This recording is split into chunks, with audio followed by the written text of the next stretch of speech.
Following the scientific method and the science of high technology, Western medicine has been able to solve the mysteries of diseases thought to be incurable.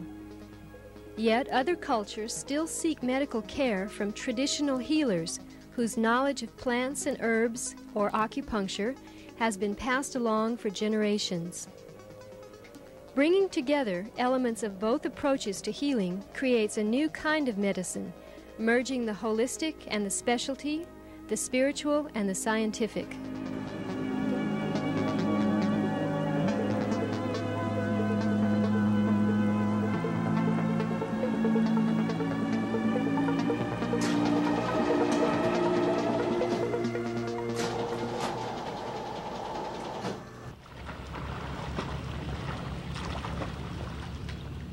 Dr. Emmett Aluli, a graduate of the University of Hawaii and the John Burns School of Medicine, is a young Hawaiian doctor who has strong feelings about Hawaii's future.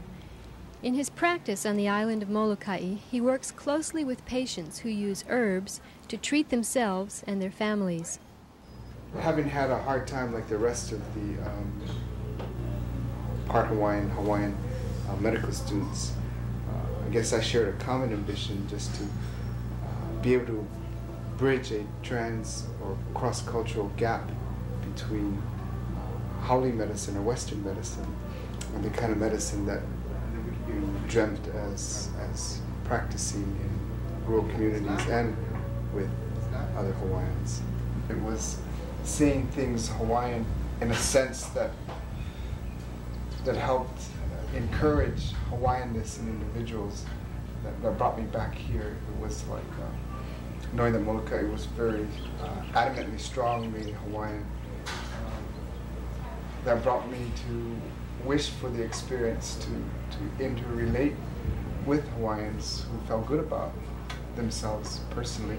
The kinds of things we learned in medical school or in the sciences is that you have to have your statistics all down. You have to have your double-blind studies to make such conclusions. But I definitely see Molokai people as being more healthy, maybe because they're outdoors more, or maybe because they depend on part-time subsistence from the ocean and mountains and their gardens. Maybe because there's not all those influences of a huge city, that I see less Hawaiians here as I would, I think, in Honolulu coming in for whatever ails them. When you treat, for example, a patient, then you end up treating the family. You end up treating that family's extended family, depending on the severity of the illness. That being real Ohana-oriented styles. You see a lot of people dependent on the herbs. Talked about the morning glory plant, I remember. It grows somewhere down the beach, I guess. I'm not sure what the Hawaiian name is. But she talked about that plant and how women used to use it before they hanau, just before something for help Kind of pain. like lubricate. I definitely document the kinds of herbs that different people are using. Depends on what the disease is, like diabetes. If it's a moderate to mild case of adult onset diabetes, and I really encourage the use of the raw coconut and the different herbs that Hawaiians use to purify their bloods. If it's a burn, I certainly wait for the opportunity to have them treat themselves with aloe. If it's a case of having an abscess or a boil, I certainly am excited about having them use the different poultices that they pound down, slap on the skin to draw all that pus out. And I document these things. So for me, I always encourage the use of Hawaiian herbs. And if it's a difficult case, then I request that they follow closely. Many times I combine modern medicines with whatever herbs that the different people use, just to see the two hand in hand. Because of some complaints with the sinuses up here and underneath here, and your nose was draining and you felt weak and tired, Then when I examined you, I agreed with what you thought it was, that you had a sinus infection. I also found ear infection, long-standing ear infection. I gave you some penicillin. I gave you decongestion. Has that helped you? Not as well as the Oleno. Okay. That's what really impressed me with talking with you, because that's the first time I've seen you for a while, that you were into using Hawaiian herbs, and I wish we would talk about it a little bit. I know a lot of the kupuna come in and they talk about using the ulen and you can't beat it. How do you prepare? Well, I mash it all up and I put it in a tea leaf, lavalu style, like the fish, and I heat it over the flame. And after that, I squeeze it. I squeeze the juice into a teaspoon, and I use a nose dropper, and I drop it into my nose. But you have to be elevated. You lie down, elevate it, and then you drop it in. Then you can feel it working. It goes all the way up to here. Right away. It does. Most patients give themselves a trial of Hawaiian herbs. Give themselves maybe the standard 3 or 5 days, and if things aren't improved or completely better, then they come in to seek medical help. Okay, let me just give you a couple, 3, 4 days more when you finish these medications. It'll be a total of about a week. And then we'll see you after that, unless you're completely better. Okay, if not, I think we got to go back to the herbs. I think the kupuna were more clear about herbal medicine because they were actually with their kupuna gathering the herbs. There was less questioning at that time as to how these herbs heal. It was just understood. And which one is this one? That's the morning glory. That's a koali. Koali. Koali. Koali. And this one you have to take the bluish blossom, the bluish. And you either boil the roots, you get the whole root and a vine, wash it clean, and you boil it to make it into the apu medicine. If you give it in the morning and in the evening, that's 2. Then next day, morning, evening, then the morning will be 5. You give it in a coffee cup. To give them there. So you boil it and you make a tea out of it? Yeah, make a tea. For what? That's if you can't make doodle. Oh. And boy, you like have to run. It's a laxative. A lot of the kupuna that we talk about say they know the use of the Hawaiian herbs because that was a gift given to them by their kupuna. Not like they were sat down and told that this was to be used like this or this was to be used like this, or not that like they were told to go get the herbs, but they just say it was a gift. The old timers just put this gift on them to treat herbs. Do you think that was any part of your? I think the ones that had a gift was the laukahia. That's where the gift came from. Not anybody can kahia. That's the kind of medicine we don't want to take. That's the kind we don't want to do when that couple the medicine. We don't want that. Why is that? Well, we don't want to take the medicine that is coupled. We want the kind of medicine that is noa. You can give it to anybody. Free. When we look at Hawaiian medicine today, we got to look at what's happening in the Hawaiian community. The people into music and into the arts and into the dance and the academics of things Hawaiian.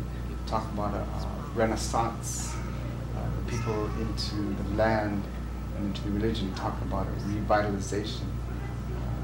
Medicine has not, Hawaiian medicine has not really emerged as important as the 2 focuses in the Hawaiian movement. Such an encouragement would really help Hawaiians today identify stronger with their culture so that they would feel more secure and more wholly intact than just land, the arts and culture. after the needles pierce to the skin and just drive it, twirling it until the needle is suddenly caught by the spasm of an underlying tissue.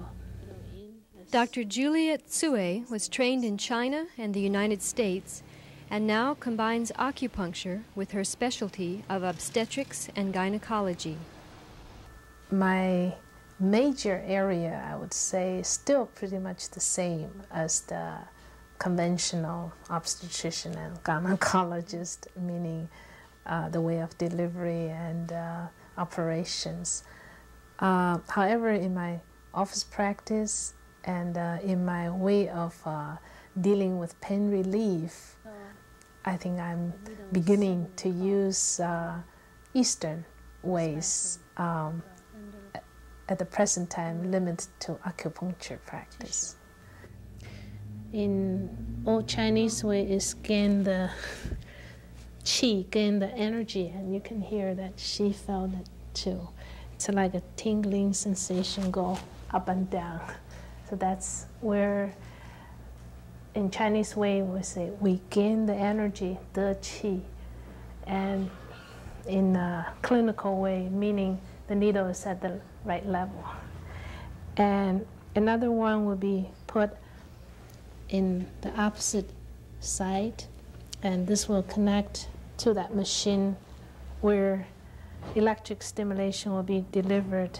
And nowadays we also come to the theory that perhaps it triggers one of the neurohormones called the beta endorphin that increases the tolerance of pain. For chronic stage, for instance, right now we're preventing her to have next period to have pain. I was very thrilled when I started to study Eastern approach, meaning Chinese traditional medicine. I kind of feel that that approach is really a holistic approach in a way of they're dividing body into 14 units. They're models to show the skin representing portions by lines up and down of the leg and the arms, and also in the abdomen and in the back.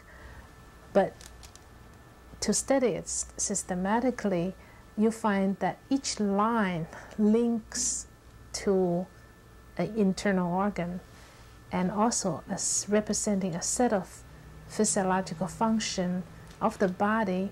In addition, one type of emotion linked with this unit. If you diagnose that way, you will treat that way. So you can't help by treating everything a holistic way. So since I find that beauty of combination of Eastern medicine, I'm practicing my Western medicine the same way. For instance, what I'm impressed with acupuncture is that it gives tranquilizing effectiveness. When I was inducing labor using acupuncture, I didn't need to give any tranquilizers. For daily practice, one can really stop dysmenorrhea, and I've done several very stubborn vaginitis, stop discharging, and pruritus, the itching.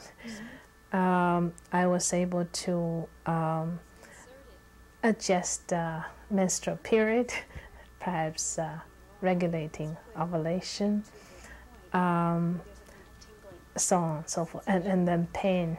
I would say I won't be able to eliminate pain completely, but combined with Lamaze and with the lady who understands the mechanism of labor and working with perhaps a partner or just me, we can make a very beautiful labor. If the discharge is quite a lot, we're going back to the major gynecological point here.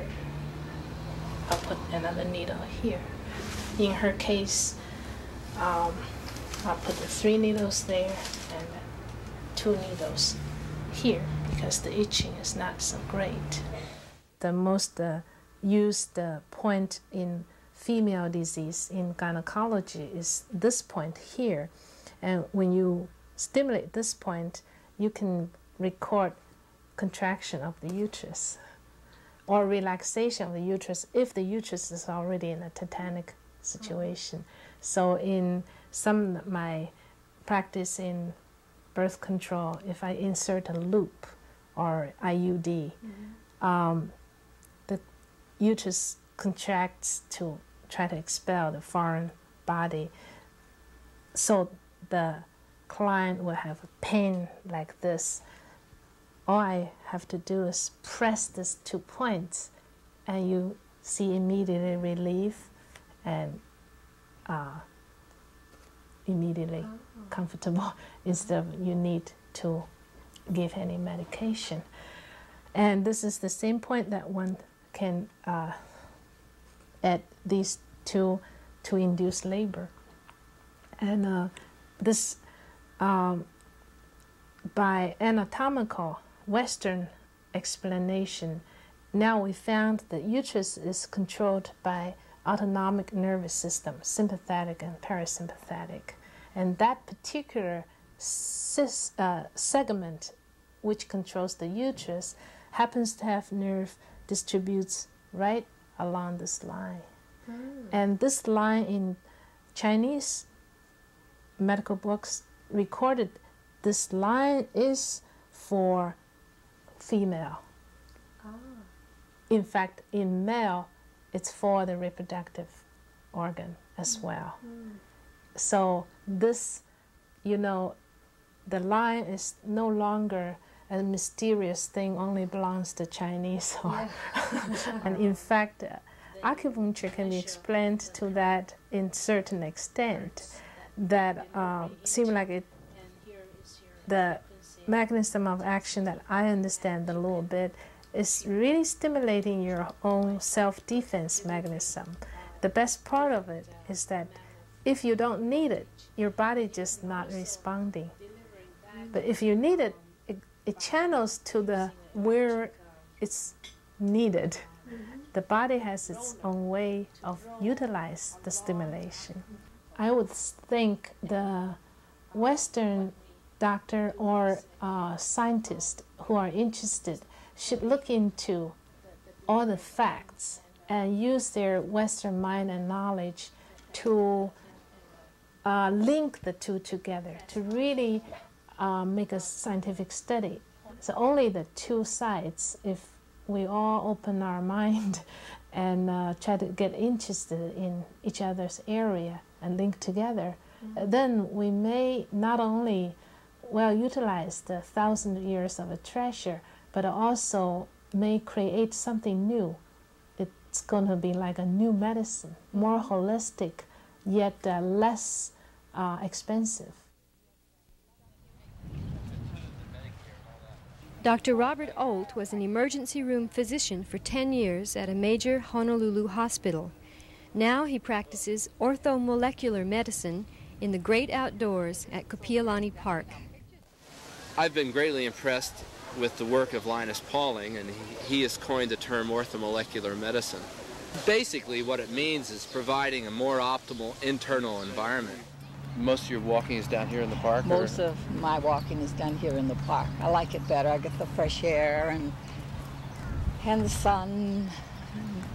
I like the grass. Walking on the grass makes it so much softer. You know, and I sometimes tend to say that I emphasize aerobic orthomolecular avenues. For example, I emphasize stretching, the need to cultivate a positive emotional state, clean air, improving the immune response system, and so on. All I care about is getting people on a spiraling incline and getting that momentum going. The whole orientation is around optimal health, and that is the quality of a person's life. And I sort of like to have a partnership with the patient. That's the type of rapport that I like to establish. I feel that I like to bring out the doctor within the patient and sort of be their manager. How is it? That's good. The systolic is 150. Oh, yeah. And, well, that's walking. Yeah, that's good. And your diastolic is somewhere around 80. So that's excellent. Yeah. Have you had any problems with the vertigo? No. Most physicians, or a lot of physicians, are oriented around disease processes and treating those or alleviating those, and that's it. You know, they're not looking at the potential of an individual or at the quality of an individual's life. I want my patients to have fun and realize the importance of play, because play is, that's quality. You know, when people are playing, that's quality. That's what they really love to do. When you're running, it's nice to concentrate on running and sort of make it as a form, an art. And when I run with Roy, I try to get him to run a certain way and to relax his body and to concentrate and to center on certain things. And so when we get to the zoo, we just have a good time. We want to make running a lot of fun. Aerobic activity has tremendous benefit. We're dealing with improving the efficiency of the body to bring in oxygen to the cells and getting rid of waste products. So this is an extremely important part of the program, because I feel it cuts down on degenerative disease and it just promotes well-being in general. 100. You're up around 100. Yeah, I thought so. And that's good. You know, I don't feel any. No, you tolerated it very well. What we're doing is I'm trying to get an idea of how hard I can push Mrs. Rollhauser, how much stress she can tolerate, and so that we can, you know, continue on towards the optimal health goal. And nutrition is something which has always been neglected, and most people don't understand how sophisticated nutrition can be. They think of a balanced diet, you know, but now we're getting down to what are the essential nutrients, and we're learning more and more about the cellular environment. Cellular biology is making tremendous advancements. For example, the neurotransmitters, that's one of the hottest areas today, hottest research areas today, where we're finding out how we can increase certain neurotransmitters in the brain, which are hormones in the brain. Well, we do that by modifying the cellular environment of the brain. And we have found that, like, for example, we can increase the amount of lecithin, choline, and increase one of the neurotransmitters, acetylcholine. And this can have a tremendous effect on the way you feel. That was an injection of hydroxycobalamin, which is a form of vitamin B12. From my experience and from the experience of many other physicians, we have found that many people have B12 deficiency states. Certainly, they don't have an optimal intake. So I've gotten to the point where I do use vitamin B12 for many of my patients, especially the elderly people. We have found out that a lot of senility, or what we call dementia, is reversible, and a lot of physicians feel that it's due to a decreased circulation to the brain. And if you emphasize certain things like B12 and folic acid, these people will dramatically improve. It's so complex that I favor what I call a shotgun approach. A shotgun approach is making sure that people have all the essential nutrients and use supplements to get those. That doesn't mean to neglect you know, high quality foods, you know, like the high quality, like high complex carbohydrates and high quality proteins. those are very important.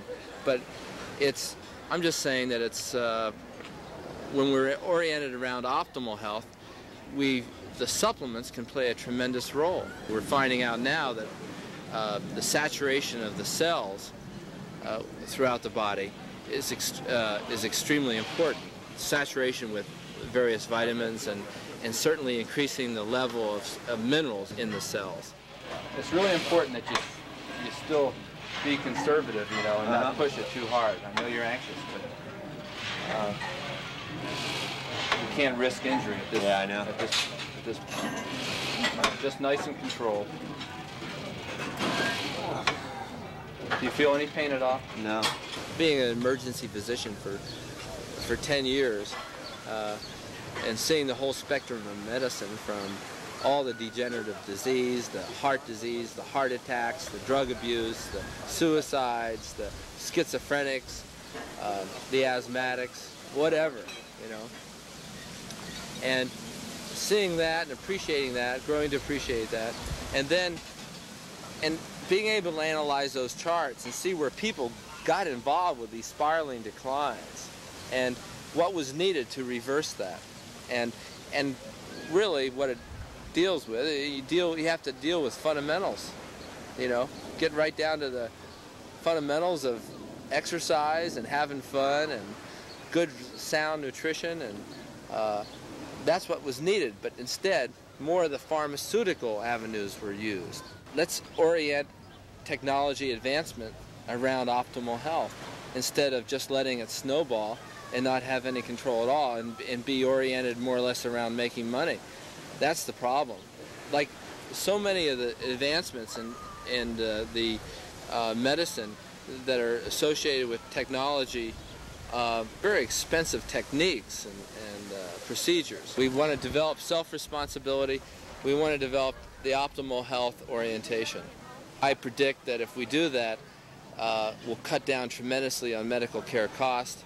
And I think we're living now in a period where more and more people are finding their lives meaningless, and they're depressed and everything else. And I think a lot of it deals with the fact that they don't really have any goal associated with health. It's unfortunate that the goals that we've had, or tend to have in our society here in the United States and other countries, is power, prestige, and wealth. And yet there's no inherent value to those goals. The only goal that has any inherent value is health.